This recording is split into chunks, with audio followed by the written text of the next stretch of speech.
નમસ્કાર. વેબિનારમાં જોડાયેલ દરેકનું સ્વાગત છે. આજે ગિરનારી મંડળનો 651મો વેબિનાર છે.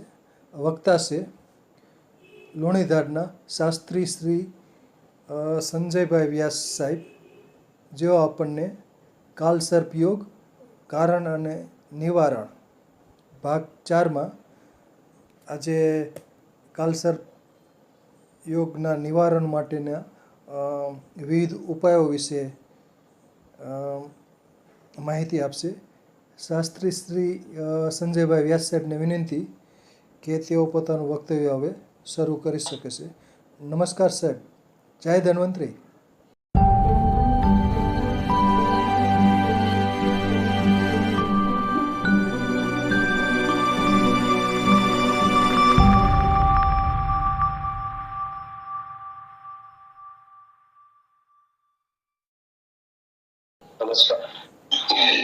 નમસ્કાર સાહેબ. નમસ્કાર. જય ધન્વંતરી. આવે છે ને વાત બરાબર? હા, આવે છે. હરિ ઓમ. સ્વસ્ત શ્રી ગણેશાય નમઃ. શ્રી ધન્વંતરી દેવતાય નમો નમઃ.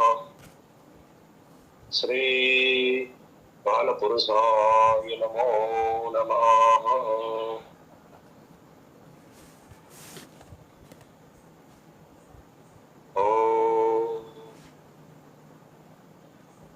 પ્રિયંગો કલિકાશ્યામં રૂપેણં પ્રતિમંબુતં સૌમ્યં સૌમ્યં પુરોપેતં तं बुद्धं प्रणमाम्यहम्.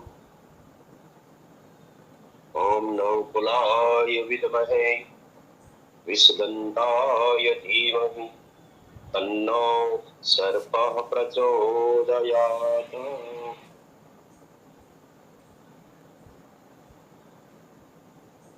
ગિરનારી મંડળના વેબિનાર નંબર 651માં આજે હું જ્યોતિષાચાર્ય શાસ્ત્રી શ્રી સંજયકુમાર વ્યાસ કાલસર્પ દોષનું કારણ અને નિવારણ ભાગ 4 ની અંદર મારું વક્તવ્ય શરૂ કરું એ પહેલા આપણે થોડું માં જઈએ તો 3 ભાગની અંદર ત્રીજા ભાગની અંદર આપણે કાલસર્પ દોષ જે છે એના પ્રકાર કેટલા છે એ વિશે ચર્ચા કરી હતી. મુખ્ય કુંડળી જે હોય કોઈ પણ વ્યક્તિની, એના 12 ભાવ હોય, 12 ખાના હોય, એ 12 ખાનાની અંદર બનતા 12 પ્રકારના કાલસર્પ દોષ, તેના નામ, તેનું નિવારણ બાબતની આપણે ચર્ચા કરેલી.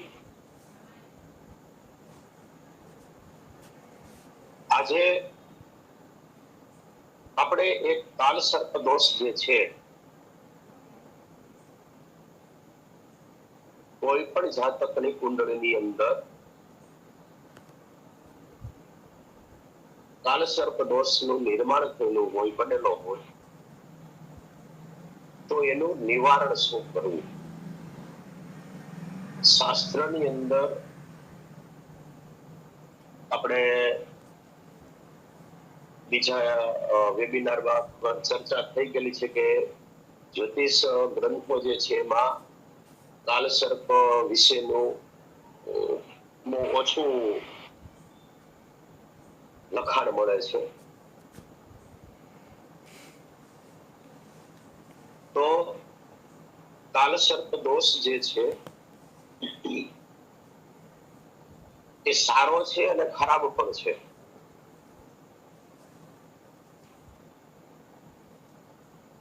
અને એની અંદર મહત્વ એ છે કે કોઈ પણ જાતકની કુંડળીની અંદર જો કાલસર્પ દોષ હોય તો પહેલા તો વ્યવસ્થિત રીતે એ કુંડળી વિદ્વાન જ્યોતિષીને બતાવીને પછી એ કઈ પ્રકારનો કાલસર્પ દોષ છે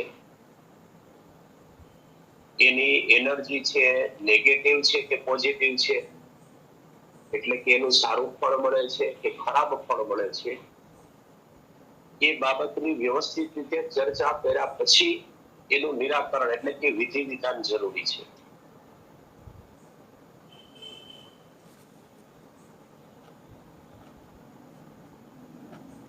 કુંડળીમાં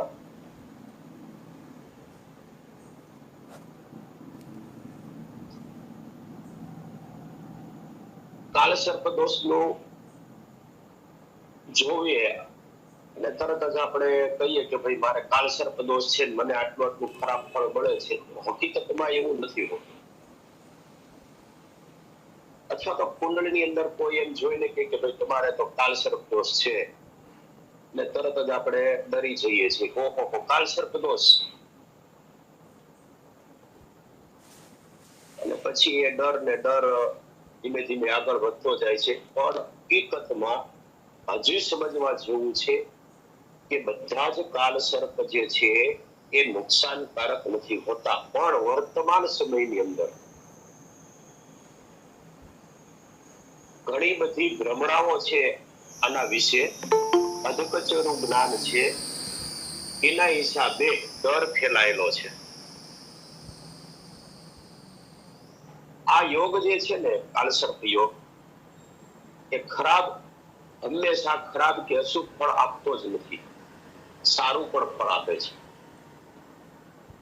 અને એટલા માટેથી કાળસર્પ યોગ હોય કોઈ પણ વ્યક્તિની કુંડળીની અંદર તો ડર રાખવો નહીં. કુંડળીની અંદર જો સંપૂર્ણપણે કાળસર્પ દોષ હોય અને જો બીજા ગ્રહો સારા હોય, સારી સ્થિતિમાં હોય, ઉચ્ચના હોય, તો આ જ યોગ જે છે કાળસર્પ યોગ જે છે એ બહુ જ સારું અને ઉત્તમ ફળ આપે છે. હવે જેની કુંડળીમાં બુધ સ્વગૃહી કે ઉચ્ચનો હોય તો આ યોગ જે છે એ મિશ્ર ફળ આપે છે. મિશ્ર એટલે સારું અને ખરાબ, પણ નુકસાનકારક તો બનતો જ નથી. જેની કુંડળીમાં કુલિક નામનો બીજા નંબરનો કુલિક નામનો કાળસર્પ દોષ હોય અને જો એના લગ્ન સ્થાનની અંદર પ્રથમ ભાવમાં વૃષભ રાશિ હોય તો આ યોગ જે છે એ ખરાબ ફળ આપતો નથી. કોઈ પણ જાતકની કુંડળીમાં મકર અથવા કુંભ લગ્ન હોય તો એવી કાળસર્પ દોષ વાળી કુંડળી જે છે એ વ્યક્તિને પરદેશની અંદર મોકલે છે, વિદેશમાં મોકલે છે, પરદેશની અંદર એની નામના મળે છે, ખ્યાતિ પ્રાપ્ત થાય છે. અને એવો જાતક જે છે એ વિદેશની અંદર સ્થાયી થઈ અને ત્યાં જ પોતાનું જીવન પૂરું કરે છે.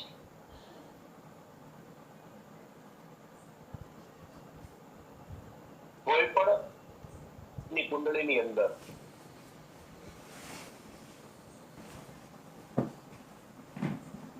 સૂર્ય અને શનિ અથવા ચંદ્ર અને બુધ ભેગા હોય એટલે યુતિ હોય તેવા જાતકોને કાળસર્પ દોષ જે છે અતિ ધનવાન બનાવે છે.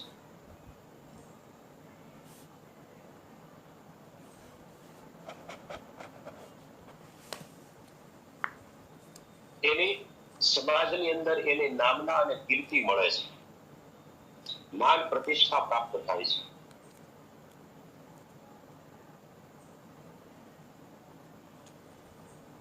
કોઈ પણ જાતકની કુંડળીની અંદર કાળસર્પ યોગ હોય અને જો મંગળ ઉચ્ચનો હોય અથવા તો સ્વરાશિનો હોય, ઉચ્ચનો હોય,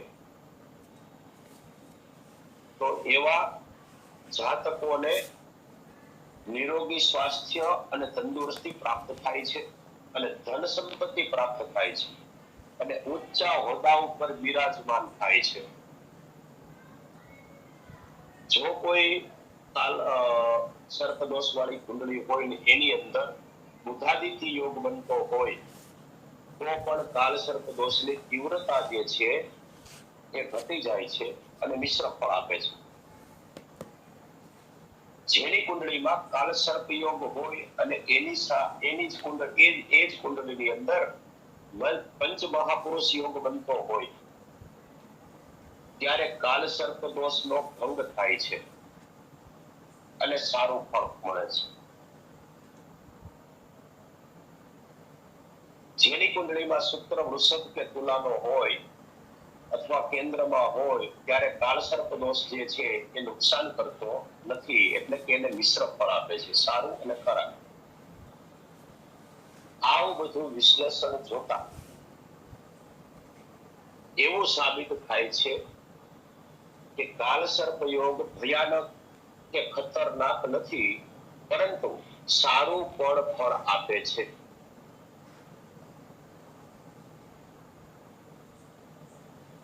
હવે કાળસર્પ યોગનો ભંગ થતો હોય અને બીજા ગ્રહો જો બળવાન હોય, શુભ હોય, તો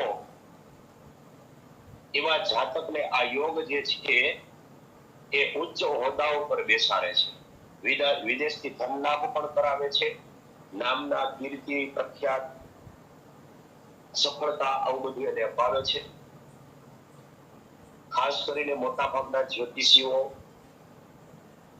રાજપુરુષો, નેતાઓ, અભિનેતાઓ, ઉચ્ચ ઓફિસરો, રમતગમતના ખેલાડીઓ તેમજ જગતની અંદર સફળ અને મહાન હસ્તીઓ જે છે એમાં 90% લોકોને કાળસર્પ યોગ વાળી કુંડળી છે.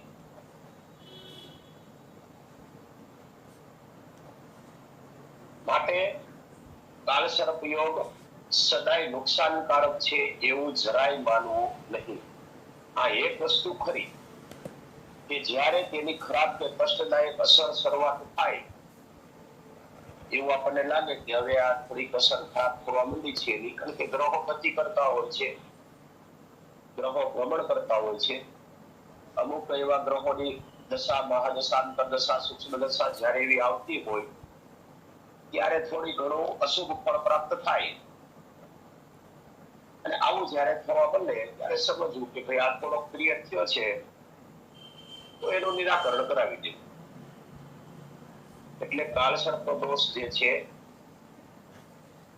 એ શાંત પડી જશે અથવા તો એનું શુભ ફળ પ્રાપ્ત થશે. અને એ નિરાકરણની અંદર એવું પણ બની શકે કે સોનું, ચાંદી, તાંબુ, શીશુ, લોખંડ આ 5 ધાતુ છે, એમાં વ્યવસ્થિત રીતે ગ્રહોની દશા જોઈ અને પછી ધાતુ નક્કી કરવી કે ભાઈ કઈ ધાતુથી કઈ ધાતુનો નાગ લેવો, અને એ ધાતુનો નાગ લઈ અને એનો રુદ્રાભિષેક કરાવીને શિવજીને નાગ અર્પણ કરી દેવાથી પણ આનું શુભ ફળ પ્રાપ્ત થાય છે. હવે અશુભ કાળસર્પ દોષ હોય, કાળસર્પ દોષ ખરાબ હોય, ખરાબ ફળ આપતો હોય તો એના લક્ષણો કયા કયા છે? તો ખરાબ સપના આવવા, સપનામાં સાપ એટલે કે નાગ દેખાવો, સપનામાં અચાનક ડરી જવું અને જાગી જવું, અચાનક ઝબકી અને ભર ઊંઘમાંથી અચાનક ઝબકી અને જાગી જવું, મૃત્યુનો ભય લાગવો, મનની અંદર સતત ડર રહ્યા કરે, નાની એવી વાતમાંથી ઝઘડાએ નું મોટું સ્વરૂપ બની જવું, દુશ્મનો વધી જવા, મામૂલી રોગ હોય પણ તેનું નિદાન પકડાય નહીં, નિદાન થાય નહીં, દવા લાગુ પડે નહીં, કોઈ પણ કાર્ય પૂર્ણ થવાની તૈયારી હોય, એમાં સફળતા મળવાની, કોઈ પણ કાર્યમાં સફળતા મળવાની તૈયારી હોય અને એ કામ અટકી જાય અથવા તો એમાં નિષ્ફળતા પ્રાપ્ત થાય અથવા કાર્ય બગડી જાય, નિંદરમાં એટલે કે ઊંઘમાં અથવા જાગ્રત અવસ્થામાં પડછાયો દેખાય, આપણી સિવાય આજુબાજુમાં બીજું કોઈ છે અથવા તો ઘરની અંદર કોઈ બીજું છે એવો જ્યારે ભાસ થાય, અહેસાસ થાય, આવું બધું થાય ત્યારે સમજવું કે કાલ સર્પ દોષ જે છે એનું અશુભ ફળ આપણને પ્રાપ્ત થાય છે. તો આવું થાય ત્યારે જરા પણ મનની અંદર ડર રાખ્યા વગર, ડરવું તો નહીં, સદંતર ડરવાની મનાઈ છે. મનમાંથી ડર કાઢી જ નાખવાનો. અને જ્યારે આવા લક્ષણો અથવા તો આમાંનું કોઈ પણ લક્ષણ આપણને દેખાય તો આસ્તિક ઋષયે નમઃ અથવા આસ્તિકે નમઃ, આટલો જ મંત્ર બોલવો, મનની અંદર જપ કરે રાખવાનો. આસ્તિક ઋષિએ નમઃ, આસ્તિક ઋષિએ નમઃ. અને આટલો જપ કરશો ને તો પણ નાગના સપના આવતા બંધ થઈ જશે, સર્પ દેખાતા બંધ થઈ જશે. અને કાલ સર્પ દોષની જે ખરાબ અસર થવાની છે એમાં આપણને રાહત થશે.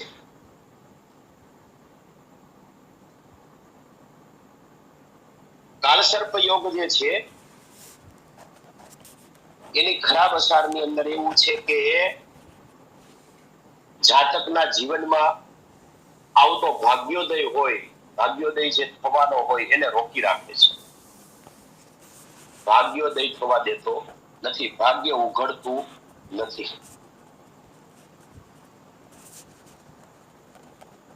આપણા પૂર્વ જન્મના એટલે કે ગયા જન્મના ને એના આગલા જન્મના કોઈ પણ ખરાબ કર્મોનું ફળ જે છે એ આ જન્મની અંદર ભોગવવું પડે છે. અને એની સંપૂર્ણ જવાબદારી વિધાતાએ રાહુ અને કેતુને આપી છે. અને આ જન્મના ખરાબ કર્મોનું ફળ આ જ જન્મમાં મળે એની જવાબદારી શનિ મહારાજને સોંપેલી છે. અને આ જ કર્મનો સિદ્ધાંત કહેવામાં આવે છે. હવે કાળસર્પ દોષની અંદર મુખ્ય 4 પ્રકારથી ફળ ભોગવવું પડે છે. કોઈ પણ જીવ, કોઈ પણ જાતકની કુંડળી અંદર કાળસર્પ દોષ હોય તો એ કાળસર્પ દોષ અશુભ ફળ આપવાની શરૂઆત કરે તો એમાં મુખ્ય 4 પરિબળો કામ કરે છે. 4 પ્રકારમાંથી ગમે તે એક પ્રકારે, 2 પ્રકારે અથવા તો 3 કે 4 પ્રકારે એનું ફળ ભોગવવું પડે છે. પેલું છે મહેનત કરતા ઓછું મળે. ધન તોડીને મહેનત કરતા હોઈએ છતાંય ઓછા પૈસા મળે. આર્થિક સંકળામણ અનુભવવા મળે. પૈસાની સતત ખેંચ રહે. બીજું છે શારીરિક અને માનસિક અશાંતિ રહે. માંદગી, બીમારી, નિરાશા અને સતત મનની અંદર ડર રહ્યા કરે. ત્રીજો પરિબળ છે કે સંતાન બાબત કષ્ટ ઉઠાવવું પડે. સંતાન લગ્ન પછી સંતાન ન થાય અથવા સંતાન થાય તો એ સંતાન જે છે એ અવળે માર્ગે ચડી જાય અથવા તો ખોડ ખાપડ ઇત્યાદિ કોઈ પણ પ્રોબ્લેમ એમાં ક્રિએટ થયેલો હોય.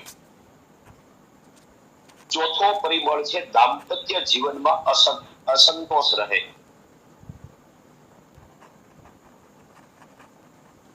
ક્લેશ, કંકાસ, ઝઘડા ઇત્યાદિ ઘરની અંદર ચાલ્યા કરે.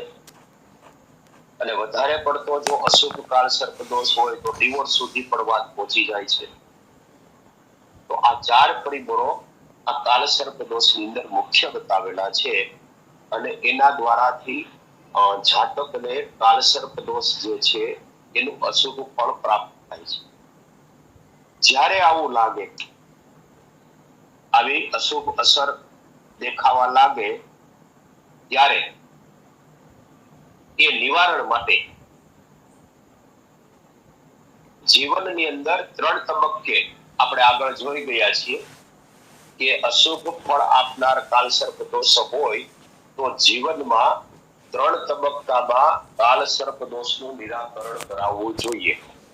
એક તો બાલ્યાવસ્થા, બીજી કિશોરાવસ્થા અને વૃદ્ધાવસ્થા, જે આપણે આગળના વેબિનારમાં જોઈ ગયા છીએ.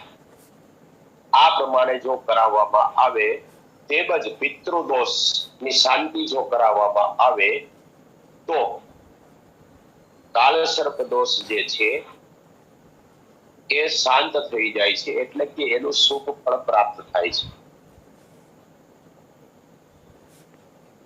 પણ મુખ્ય બાબત એ જ આવે છે કે કુંડળીની અંદર કાળસર્પ દોષ હોય તો સૌથી પહેલું એનું અ, સારું કે ખરાબ રિઝલ્ટ શું છે એ મહત્વનું બતાવેલું છે. એ સંપૂર્ણપણે સમજી લઈ એનું વિશ્લેષણ કરી અને જો અશુભ ફળ આપનાર કાળસર્પ દોષો હોય તો ભોજપત્ર અથવા તાંબાના પતરા ઉપર કાળસર્પ દોષ નિવારણનું યંત્ર નિર્માણ કરવું, બનાવવું. પછી એની વ્યવસ્થિત પૂજા વિધિ, જપ, હોમ ઇત્યાદિ જે કઈ એની વિધિ આવતી હોય એ વિધિ વિધાન કરાવી અને યંત્રને સિદ્ધ કરી અને પોતાની પાસે રાખવું અથવા પૂજા સ્થાને મૂકી દેવું. અમુક આમાં પણ મતાંતર છે. અમુક વિદ્વાનો એવું કરે છે કે એવા યંત્રની પૂજા કરાવી અને બધી વિધિ વિધાન પૂરો થાય પછી એ યંત્ર જે છે એ દાનમાં આપી દેવાનું કહે છે અથવા તો જળમાં પધરાવી દેવાનું કહે છે. કાળસર્પ દોષ જે છે એની અંદર ઘણા બધા મતાંતર છે. એટલે જે આચાર્ય એટલે કે વિદ્વાન બ્રાહ્મણ પાસે વિધિ કરાવી હોય એ બ્રાહ્મણ કે મુજબ કરવું. અને ઓમ સર્પેભ્યો નમઃ આ મંત્રનો 21 વાર જપ કરવો ગમે ત્યારે દિવસની અંદર. તો આવું કરવાથી કાળસર્પ દોષની જે અશુભ અસર છે એમાંથી મુક્તિ મળે છે અને સુખ શાંતિ અને સમૃદ્ધિ પ્રાપ્ત થાય છે.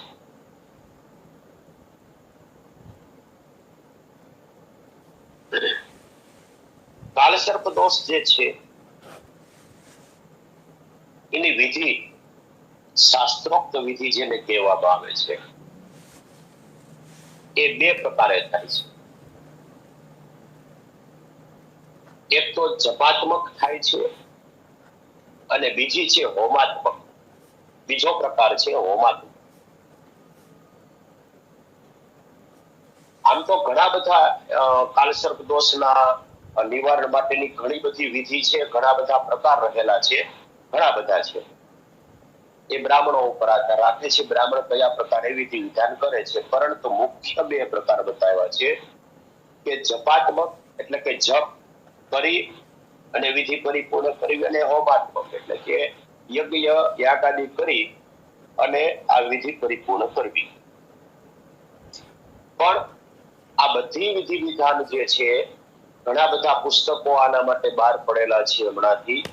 બધામાં અલગ અલગ વિધિ વિધાન બતાવેલા છે. બધા જ આચાર્યો જે છે એ પોતપોતાની રીતે વિધિ વિધાન કરે છે. પણ મુખ્યત્વે જપાત્મક અને હોમાત્મક આ બે પદ્ધતિ જે છે એ મહત્વની છે અને વધુ ફળ આપનારી છે, ઝડપી ફળ આપનારી છે. જપાત્મક એટલે રુદ્રાભિષેક અને હોમાત્મક એટલે હોમાત્મક લઘુ રુદ્ર. આમ જો જોઈએ ને તો કાળસર્પ દોષની વિધિ જે છે એ અતિ જટિલ, અટપટી અને ખર્ચાળ બતાવેલી છે. કાયદેસરની વિધિ વિધાન આપણે બધી કાયદેસરની જ વિધિ છે, કોઈ ગેરકાયદેસર નથી. પણ જે વિધિ બતાવેલી છે કાળસર્પ દોષની અને આ જે બે પ્રકાર બતાવેલા છે એ બે પ્રકારની અંદર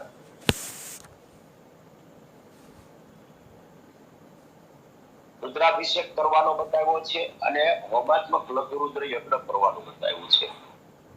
અને અટપટું અને જટિલ છે અને પાછો ખર્ચો પણ વધારે થાય છે.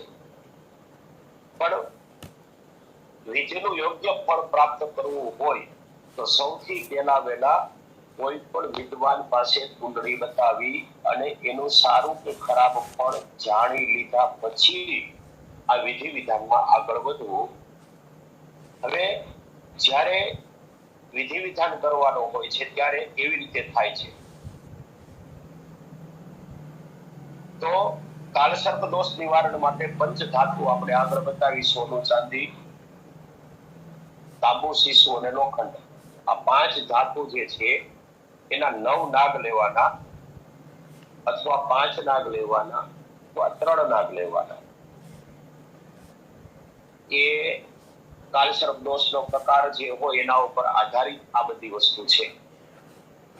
પણ મુખ્યત્વે અત્યારે 3 નાગ બધાઈ લે છે, પણ એમાં 9 નાગ લઈએ તો પણ ચાલે.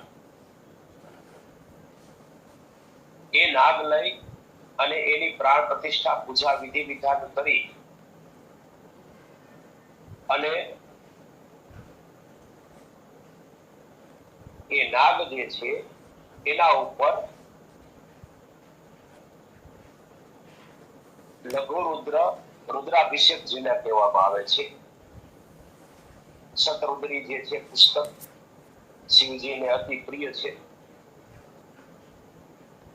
અને એ પુસ્તકનો 5મો અધ્યાય જે છે એના 121 આવર્તન દ્વારા રુદ્રાભિષેક કરવામાં આવે અને પછી એ જે નાગ હોય એ નાગને યથા યોગ્ય વિસર્જન કરવામાં આવે. આને રુદ્રાભિષેક જપાત્મક કાર્ય કહેવામાં આવે છે. હવે હોમાત્મક જે છે એમાં પણ આ જ પદ્ધતિ બતાવેલી છે. આમાં જ મહદઅંશે થોડું ઘણું ફેરફાર છે. આમાં આપણે જપ કર્મની અંદર, જપાત્મકની અંદર અભિષેક કર્યો અને ઓલામાં હોમાત્મક એટલે કે યજ્ઞ કરવાનો બતાવેલો છે. બાકી સ્થાપન વિધિ જે કઈ છે સેમ સરખી જ છે.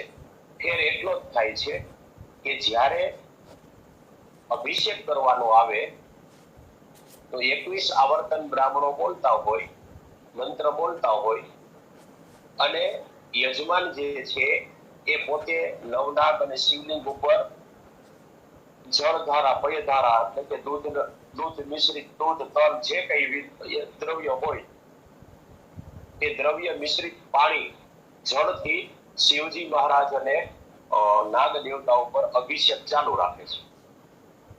અને બ્રાહ્મણો જે છે એ રુદ્રીના 5મા અધ્યાયનો પાઠ કરતા હોય છે.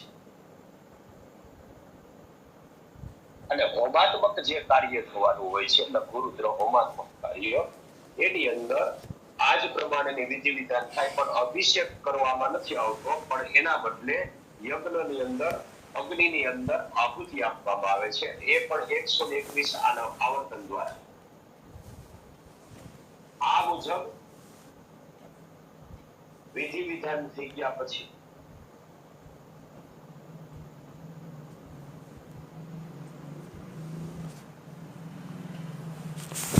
નવકુળ નાગનો સ્તોત્ર બોલવામાં આવે છે.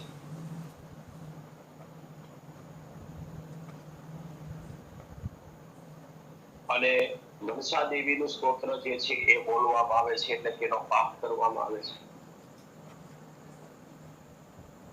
અને આ પ્રમાણે નાગ દેવતા, નાગના કુળદેવી એટલે કે માતુશ્રી મનસા દેવી જે છે એ, અને ખાસ તો શિવજી મહારાજ શંકર ભગવાનને આ વિધિ વિધાન દ્વારા પ્રસન્ન કરવામાં આવે છે. અને જે પ્રસન્નતા જે છે એના દ્વારા પોઝિટિવ એનર્જી એટલે કે આપણને સુખ ફળ પ્રાપ્ત થાય છે. અને આપણા શરીરની અંદર અને આપણી આજુબાજુ એક પ્રકારની પોઝિટિવ એનર્જી, સારી ઉર્જા જે છે, દેવી ઉર્જા જે છે એ ઉત્પન્ન થાય છે. અને ત્યાર પછી આ નવકુળ નાગ હોય અથવા તો જે નાગની પૂજા કરી હોય એનું વિસર્જન કરવામાં આવે છે.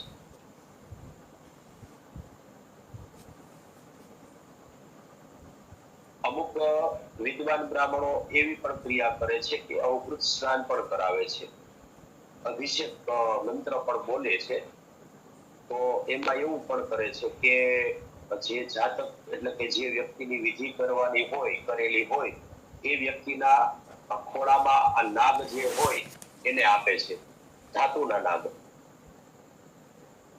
અત્યારે ખાસ કરીને નવનાગની પૂજા વધારે પ્રચલિત છે. પંચધાતુના 9 નાગ લીધેલા હોય ને તો એ 9 નાગ જે છે એમના ખોળામાં આપે, હાથમાં આપે, ખોબામાં. અને બ્રાહ્મણો જે છે એ સર્પસુક્ત દ્વારા એક માટીનો ઘડો હોય, એની અંદર હોલ કાણા પાડી દીધેલા હોય, અને ઘડો ન હોય તો ચારણી હોય, ગમે તે, પણ છેલ્લે કઈ ન હોય તો કળશથી પણ એ યજમાનની ઉપર અભિષેક કરે છે. સર્પસુક્ત બોલતા જાય અને પાણી એના ઉપર રેડતા જાય, નાગની ઉપર પણ પાણી રેડતા જાય. આ પ્રમાણે સર્પસુક્ત દ્વારા પણ અભિષેક કરે છે, અથવા તો શાંતિ મંત્ર જે છે એના દ્વારા પણ અભિષેક કરે છે. એ આચાર્ય ઉપર આધાર રાખે છે.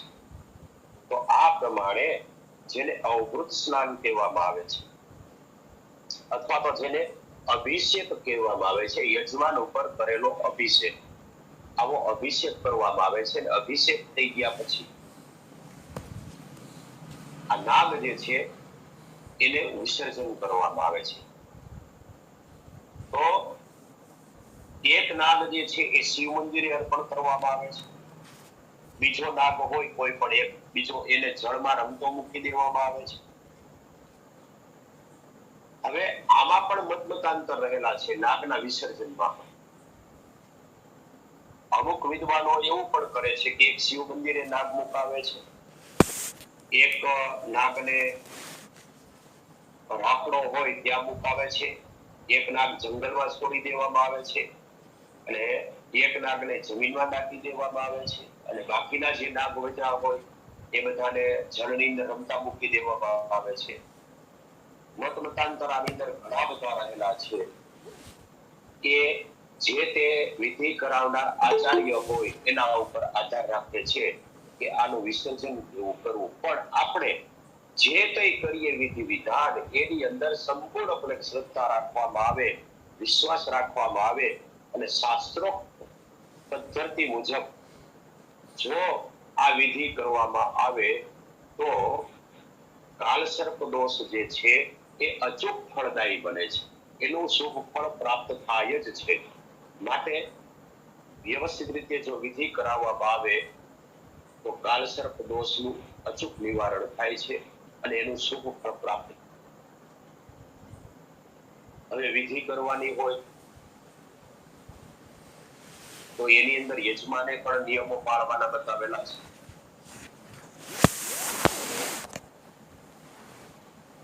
રાહુ જે છે એને મલિન ગ્રહ માનવામાં આવ્યો છે, અને એટલા માટેથી યજમાન હોય એને મેલા કપડા પહેરી, અથવા તો ફાટેલ તૂટેલ કપડા હોય, મેલા કપડા, એવા મેલા કપડા પહેરીને જો વિધિ કરવા બેસે તો એને વિધિ કરવાનું અચૂક સારું ફળ પ્રાપ્ત થાય છે. પછી આ કાલસર્પ દોષની વિધિ કરાવી હોય, એ વિધિ કરાવ્યા પછી 8 દિવસ યજમાને બ્રહ્મચર્ય પાળવું અતિ જરૂરી છે. અન્યથા માતા પિતાની કુંડળીની અંદર જે દોષો રહેલા હોય એ દોષ જે છે એ આ સંતાનની અંદર આવી શકે છે.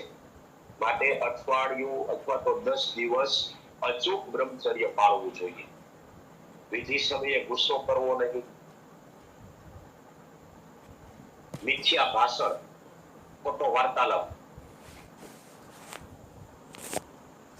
કરવી નહીં.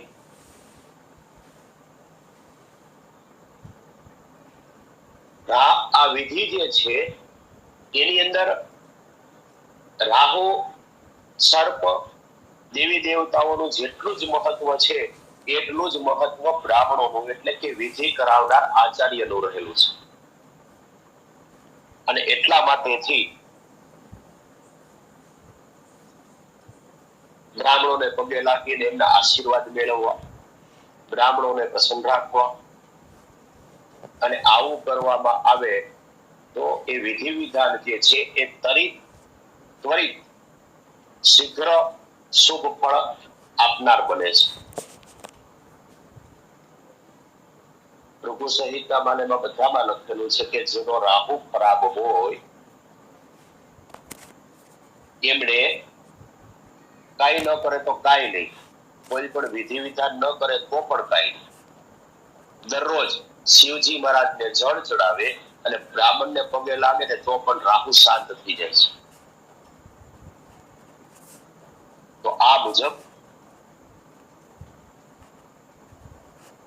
નિયમો પાળવામાં બતાવેલા છે. હવે આ જે વિધિ વિધાન જે છે એ પિતા જ કીધું એમ હજી કે અટપટું અને બહુ જ ગૂઢ છે અને જટિલ પણ છે. એટલું જટિલ છે, જો ધ્યાન રાખવામાં ન આવે વિધિ વિધાનમાં, આપણાથી, યજમાનથી અથવા બ્રાહ્મણોથી કોઈ ભૂલ થઈ જાય તો એનું ફળ, વિધિનું ફળ પ્રાપ્ત થતું નથી. એટલા માટેથી આ વિધિ કરવા માટે વિદ્વાન, ગૂઢ અને મંત્ર વિશારદ એવા કોઈ આચાર્ય હોય તો એના માર્ગદર્શન મુજબ એનું વિધિ વિધાન કરાવવું અતિ જરૂરી છે.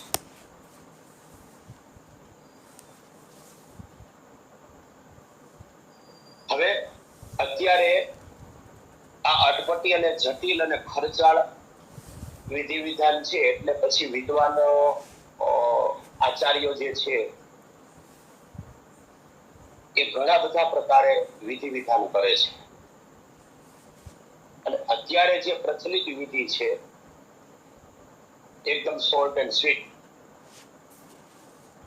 એ વિધિમાં એવું છે કે સ્થાપન કરવામાં આવે છે, દેવતાઓના 5 અથવા 7 સ્થાપન કરવામાં આવે છે અને ત્યાર પછી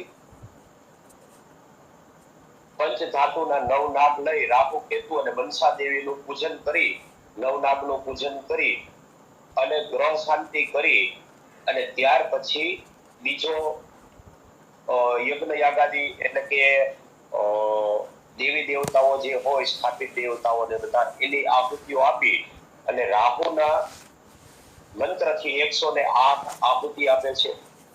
સર્પ અને કાળ જે છે, અધિ દેવતા અને પ્રત્યાધિ દેવતા, એની 28 આહુતિ આપે છે. મનસા દેવીનો જે મંત્ર છે એના દ્વારા 28 આહુતિ આપે છે અને ત્યાર પછી મૃત્યુંજય મંત્ર અને અઘોર મંત્રની 28 આહુતિ આપી અને વિધિ વિધાન પરિપૂર્ણ કરે છે.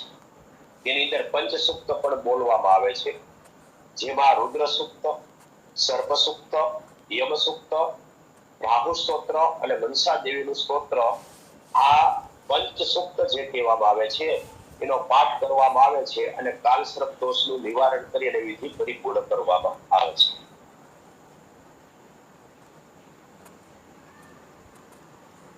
કાલસર્પ દોષ જે છે એની વિધિ ક્યાં કરાવવી, એના માટેનું સ્થાન કયું? તો ઉત્તમમાં ઉત્તમ જો કોઈ સ્થાન હોય તો એ છે માં નર્મદાનો કિનારો. નર્મદા મૈયા જે છે એનો જે કિનારો જે છે એ નર્મદાના કિનારે, ગમે તે કિનારે આ વિધિ કરવામાં આવે તો ઉત્તમ રીતે ફળ પ્રાપ્ત થાય છે.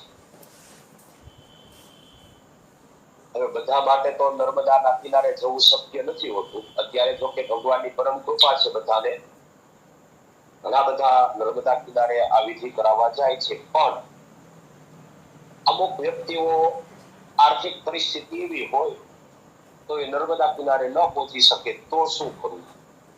તો એના માટે ઓપ્શન બતાવેલા છે કે જો નર્મદા કિનારે આ વિધિ શક્ય ન હોય તો સર્પાકાર વાકી ચૂકી વળાંક લેતી નદીનો કિનારો હોય ત્યાં પણ આ વિધિ થઈ શકે છે. અથવા તો શિવાલય એટલે કે શંકર ભગવાનનું મંદિર હોય ત્યાં પણ આ વિધિ થઈ શકે છે. અથવા રાફડો હોય ત્યાં પણ આ વિધિ થઈ શકે છે. અને આ જગ્યાઓ પર જો વિધિ કરવામાં આવે તો પણ એને નર્મદા કિનારે વિધિ વિધાન કરાવેલા હોય એટલું જ ફળ પ્રાપ્ત થાય છે અને શુભ ફળ પ્રાપ્ત થાય છે. હવે જો ઘરની અંદર સર્પનો ભય રહેતો હોય, વારંવાર સર્પ નીકળતા હોય,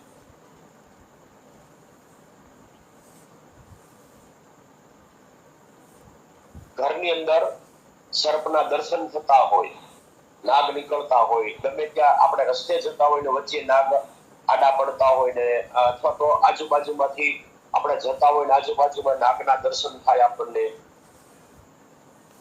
તો એમાં ખાસ કરીને જ્યારે ઘરની અંદર સર્પની રંજાડ વધારે હોય તો આ વિધિ ઘરની અંદર કરવામાં આવે અને ત્યાર પછી આ નાગનું વિસર્જન કરવામાં આવે તો ઘરની અંદરથી સર્પનો ભય દૂર થાય છે. કાળ સર્પ દોષ જે છે એના માટે, એની શાંતિ માટે અમાસનું ખૂબ જ મહત્વ રહેલું છે. બહુ જ મહત્વ છે. અમાવાસ્યા એટલે કે અમાસના દિવસે સૂર્ય અને ચંદ્રની યુતિ હોય છે, જેને આત્મા અને મનનું મિલન પણ કહેવામાં આવે છે. અને બીજું, અમાસ જે છે એ પિતૃઓની તિથિ હોય છે.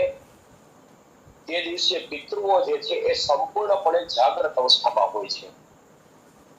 અને રાહુ અને કેતુ ગ્રહ જે છે એ પિતૃઓના કારક ગ્રહ બતાવેલા છે. એટલા માટેથી અમાસના દિવસે આ વિધિનું મહત્વ ખૂબ જ વધી જાય છે. બધી જ અમાસ જે છે એ આ વિધિ માટે ઉત્તમ બતાવેલી છે, પણ એમાં વિશેષ ફળ મેળવવું હોય તો બુધવતી અમાસ, સોમવતી અમાસ અને શનૈશ્ચરી અમાસનું વિશેષ મહત્વ બતાવેલું છે. જો કોઈની કુંડળીની અંદર કુલિક નામનો કાળસર્પ દોષ હોય, બીજા નંબરનો કાળસર્પ દોષ હોય, અથવા પદ્મ એટલે કે 5મા નંબરનો કાળસર્પ દોષ હોય, અથવા તક્ષક નામનો કાળસર્પ દોષ એટલે કે 7મા સ્થાનનો કાળસર્પ દોષ હોય, તો એવા વ્યક્તિઓ જે હોય એમણે બુધવતી અમાસના દિવસે જો આ વિધિ કરાવે તો વિશેષ ફળદાયી બને છે, શીઘ્ર ફળ આપનાર બને છે. જો કોઈની કુંડળીની અંદર કાળસર્પ દોષની સાથે પિતૃ દોષ હોય તો સોમવતી અમાસ જે છે એમના માટે ફળદાયી બતાવેલી છે.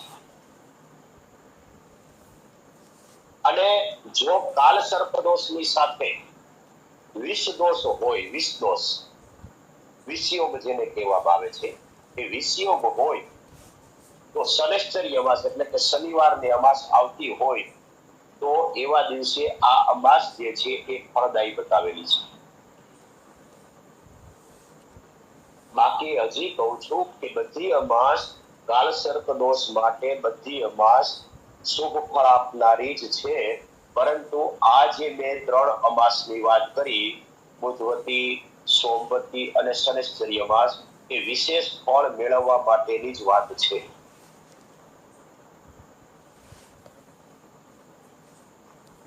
હવે બધા મહિનાની પાંચમ જે છે, આપણા ગુજરાતી મહિના કારતક માગસર જે છે એ મહિનામાં આવતી પાંચમ એને નાગ પાંચમ તરીકે ઓળખવામાં આવે છે. બધી જ પાંચમને નાગ પાંચમ કહેવામાં આવે છે. પરંતુ શ્રાવણ માસ જે છે એની જે પાંચમ જે છે એને મહાનાગ પાંચમ કહેવામાં આવે છે. અને આવતીકાલે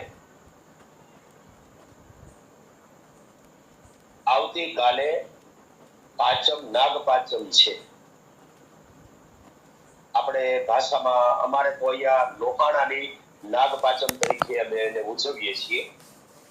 લોહાણાની નાગ પાંચમ, અષાઢ મહિનાની અંધારી પાંચમ જે છે એ આવતીકાલે સવારે ચાલુ થાય છે, શરૂ થાય છે. આજે ત્રીજ અને ચોથ બંને ભેગા હતા, અત્યારે ચોથ ચાલુ છે. આવતીકાલે સવારે 6 વાગ્યાને સમથિંગ 30 મિનિટ એની આસપાસનો કોઈ સમય છે, ત્યાં સુધી ચોથ છે અને પછી પાંચમની શરૂઆત થાય છે. એટલે આવતીકાલે નાગ પાંચમ છે.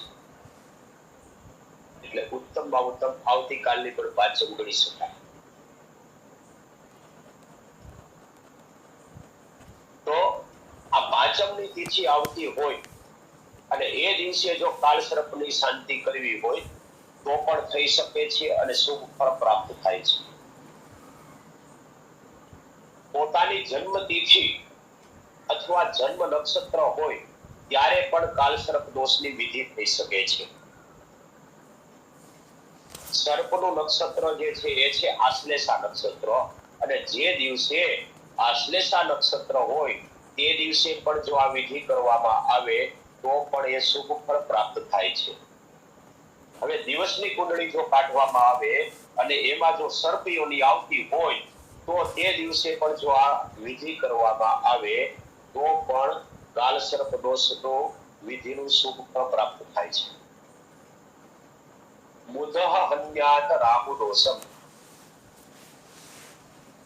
બુધ જે છે એ રાહુના બધા જ દોષને હરી લે છે અને એટલા માટેથી બુધવાર જે છે એને આ વિધિ માટે ઉત્તમમાં ઉત્તમ વાર માનવામાં આવ્યો છે. અને આપણા કાલ સર્પ દોષના ચોથો વેબિનાર છે. 4 વેબિનાર આપણે બુધવારના દિવસે બુધહન્યાત રાહુ દોષમ અર્થાત નપુંસક ગ્રહ બુધ જે છે એ રાહુના બધા જ દોષને હરી લે છે અને એટલા માટેથી જો આ મુહૂર્ત આવતા હોય પાંચમનું ને આશ્લેષા નક્ષત્રનું ને જન્મતિથિનું ને જન્મ નક્ષત્રનું ને એવા કોઈ પણ મુહૂર્ત આવતું હોય ને એમાં જો બુધવાર આવતું હોય તો એ સોનામાં સુગંધ ભળી ગણવામાં આવે છે, ઉત્તમમાં ઉત્તમ ગણાય છે.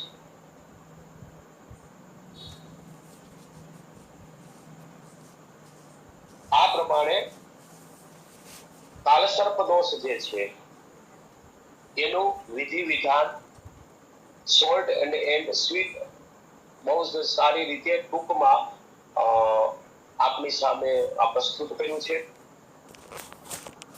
અને અતિ સંક્ષિપ્ત એવું કાલસર્પ દોષનું મહાત્મય અત્યારે વક્તવ્ય રૂપે આપી રહ્યો છું. તો રાહુ કેતુ જનિત સર્પદોષ વિષ દોષની શાંતિ માટે શ્રદ્ધા ભક્તિથી આ વિધિ વિધાન કરવામાં આવે તો એનું યોગ્ય ઉત્તમ ચોક્કસ શુભ ફળ પ્રાપ્ત થાય છે. અત્યારે સમય થઈ ગયો છે તો આપણે અત્યારે આને વિરામ આપશું, પણ આજે આના ઘણા બધા સંશોધન ચાલુ છે. એમાં પણ એવી ઈચ્છા છે કે શક્ય હોય તો વનસ્પતિ આધારિત આ દોષનું નિવારણ કેવી રીતે થાય છે એના પણ આપણે વેબિનાર ભવિષ્યમાં ક્યારેક ગોઠવશું. તો અત્યારે આ વક્તવ્ય પરિપૂર્ણ કરતા પહેલા સર્પોની માતા મનસા દેવી જે છે એના સ્તોત્રનું પાઠ કરી એનું પઠન કરી અને હું મારા વક્તવ્યને અહીંયા વિરામ આપીશ. હરિ ઓમ નમો મનસાય અમૃતરક્ષિણીએ નમઃ. જરત્કારો જગત ગૌરી મનસા સિદ્ધ યોગિની વૈષ્ણવી નાગ ભગિની સેવી નાગેશ્વરી તથા જરત્કારો પ્રિયા આસ્તિક માતા વિષહરિતિ ચ મહાજ્ઞાન યોતા ચેવ સા દેવી વિશ્વપૂજિતા. દ્વાદશૈતાની નામાની પૂજા કાલે ચ યઃ પઠેત તસ્ય નાગ ભયં નાસ્તિ તસ્ય વંશોદ્ભવસ્ય ચ નિત્યં પઠેત્યઃ તમ દૃષ્ટ્વા નાગ વર્ગ પલાયતે. ઓમ શાંતિ શાંતિ શાંતિ સ્વશાંતિર્ભવતુ સર્વા અરિષ્ટ સુખ શાંતિર્ભવતુ. અસ્તુ. શાસ્ત્રીજી ખૂબ ખૂબ આભાર સંજયભાઈ વ્યાસ સાહેબનો. શાસ્ત્રીજી આના રાહુ કેતુના જે મંત્રો છે બધા એ પણ સાથોસાથ બોલી જાઓ.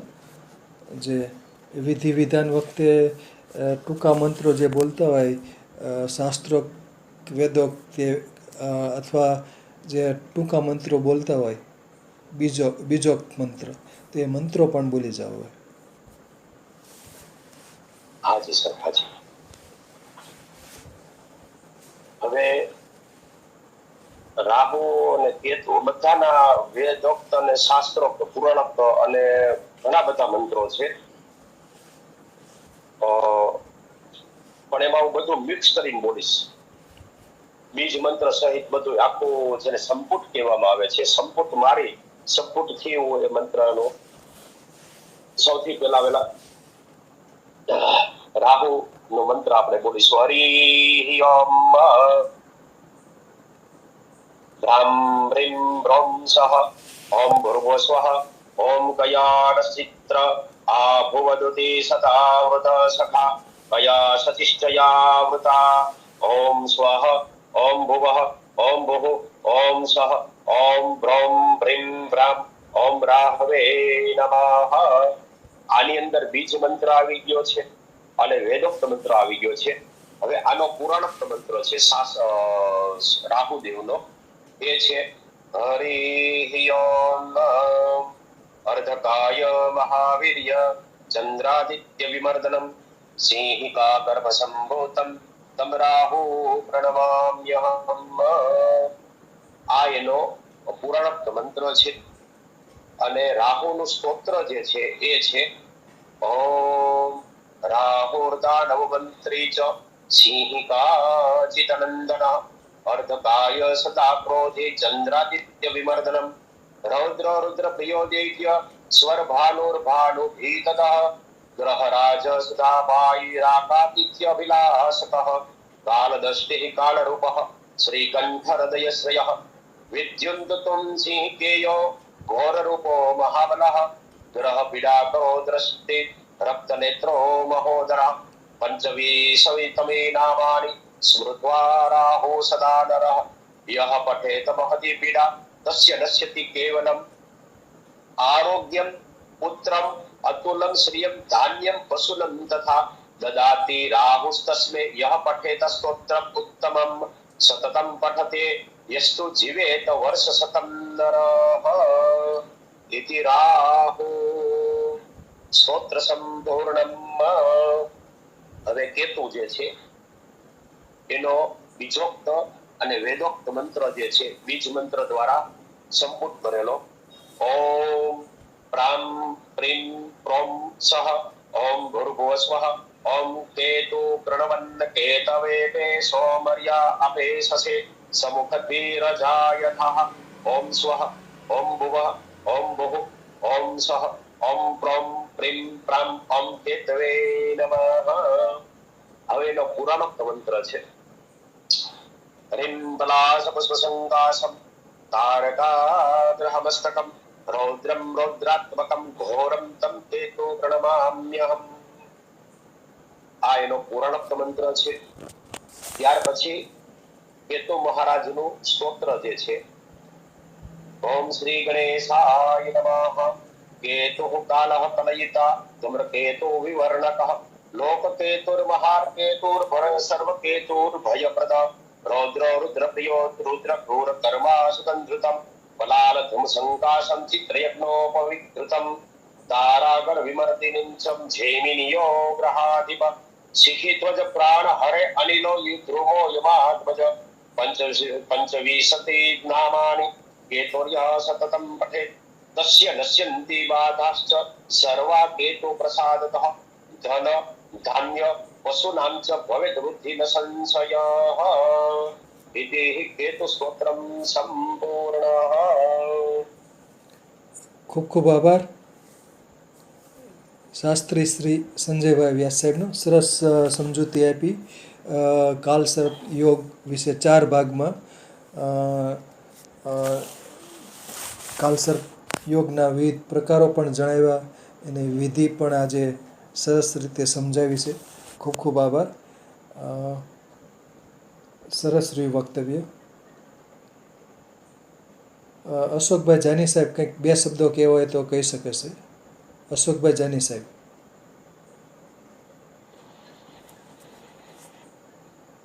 નમસ્તે વેદવ્યાસજી.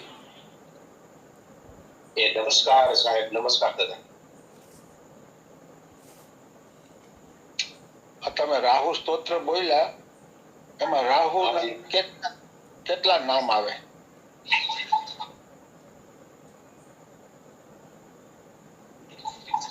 પંચવિંશતમી. બરાબર. તો 27 નક્ષત્ર છે. હાજી. તો રાહુના કયા નક્ષત્ર છે? હાજી ચોક્કસ. બધાય 27 નક્ષત્ર હે રાહુના નક્ષત્ર કયા છે? હા, હું એ જ કહેવા માંગુ છું દાદા કે 27 નક્ષત્ર જે છે અને 9 ગ્રહ છે, તો 9 ગ્રહ જે છે એના ભાગની અંદર એક એક ગ્રહના ભાગમાં 3 નક્ષત્ર આવ્યા છે. એટલે ટોટલ 9 કરીને 27 નક્ષત્ર થયા. બરાબર. એમાં રાહુ અને કેતુના નક્ષત્ર જે છે એમાં આદ્રા, સ્વાતિ અને આદ્રા, સ્વાતિ અને શતભિષા જે નક્ષત્ર છે એ રાહુનું છે, અને અશ્વિની અને અશ્વિની બગા અને મૂળ આ 3 જે છે એ કેતુના નક્ષત્રો છે. બરાબર. હવે તમે બોલ્યા આશ્લેષા નક્ષત્ર હોય, આશ્લેષા નક્ષત્ર કયા ગ્રહનો અધિપતિનું નક્ષત્ર છે? આશ્લેષા નક્ષત્રનો માલિક કોણ છે? એટલે આશ્લેષા નક્ષત્રની વાત કરો છો તમે? હા. એટલે દેવતાની વાત કરો છો કે અધિપતિની વાત કરો છો? આશ્લેષા નક્ષત્રના માલિકની વાત કરું છું. ગ્રહ કયા ગ્રહનું નક્ષત્ર એમ કહેવા માંગે? એટલે તમે ગ્રહ દેવતાની વાત કરો છો કે ખાલી દેવતાની? ગ્રહ દેવતાની. આશ્લેષાનો અધિપતિ ગ્રહ કોણ છે? હા. આને આશ્લેષા આમાન ગ્રહને એને શું લાગે વળગે છે? તમે બોલ્યા હતા ને આશ્લેષા નક્ષત્ર હોય ત્યારે આ વિધિ કરી શકાય કાલસર્પ દોષની. હા બોલ્યો તો ને, પણ તો સર્પનું નક્ષત્ર છે એટલે એમાં વિધિ કરી શકાય ને, એને ગ્રહને શું લાગે વળગે? અરે ગ્રહને તો લાગે જ વળતું હોય ને તો જ થાય ને, નકર ન થાય ને. આશ્લેષા નક્ષત્ર જે લીધું હોય એનો માલિક હોય, કોઈ પણ ઘરનો માલિક હોય, એની હારે એને કઈ લેવા દેવા ન હોય તો ખરા જ ને. પણ એનો દેવ છે ને, આશ્લેષા નક્ષત્ર જે છે એના દેવ જે છે એ સર્પ છે. બરાબર. તો એના હિસાબે સર્પ નક્ષત્ર હોવાથી આશ્લેષા નક્ષત્રમાં વિધિ વિધાન થઈ શકે છે. એ તો બરાબર તમે બોલ્યા હતા. ના જાની સાહેબ તમે જણાવી દો ને. બુધ ગ્રહ છે તો એનો પણ એ ગોળ ગોળ ફેરવે છે. જાની સાહેબ જણાવી દો તમે. ગોળ ગોળ નથી ફેરવતો વેદ વ્યાસજી, સમજૂતી માટે વાત કરું છું. હા, શું? આશ્લેષા નક્ષત્રની સમજૂતી માટેની વાત કરું છું. ગોળ ગોળ નથી ફેરવવાની કોઈ એવી વાત જ નથી. ના સર જાની સાહેબ જણાવી દો. બુધ ગ્રહ છે. તમે એવી શું કામ વિચારો? ના જાની પણ સાહેબ આપણે શોર્ટ એન્ડ સ્વીટમાં દાદા કરવાનું હોય બધું. આ બધું બાપા લાંબુ લચક કરતું હોય તો પછી આપણે ફોન ઉપર ચર્ચા કરવાની જ છે બાપા. જાની સાહેબ આપણે જે કરવાનું છે એ બધું ફોન ઉપર કરવાનું જ છે. જાની સાહેબ નવરા હોય ત્યારે મારી વાત સાંભળો. જાની સાહેબ હું કહું છું સાહેબ, પેલા હું જણાવી દો ને તમે. આશ્લેષા નક્ષત્રનો માલિક ગ્રહ બુધ છે. હા, તો એ તમે કીધું બુધ છે, પછી તમને કીધું ગોળ ગોળ ફેરવો છે. હવે સર્પનું નક્ષત્ર છે, હું એ બોલ્યો તો કે ભાઈ બુધો અંતઃ રાહુ દોષમ. પછી સાંભળો તો ખરા બાપા, એ ભાઈ જવા દો, એ વાત પૂરી. પણ મારે કેમ સાંભળવું મારે કેમ સાંભળવું આમાં?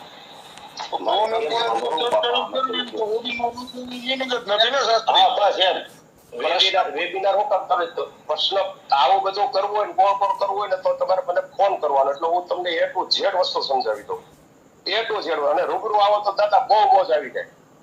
એને ફોન ઉપર જો ચર્ચા કરવી હોય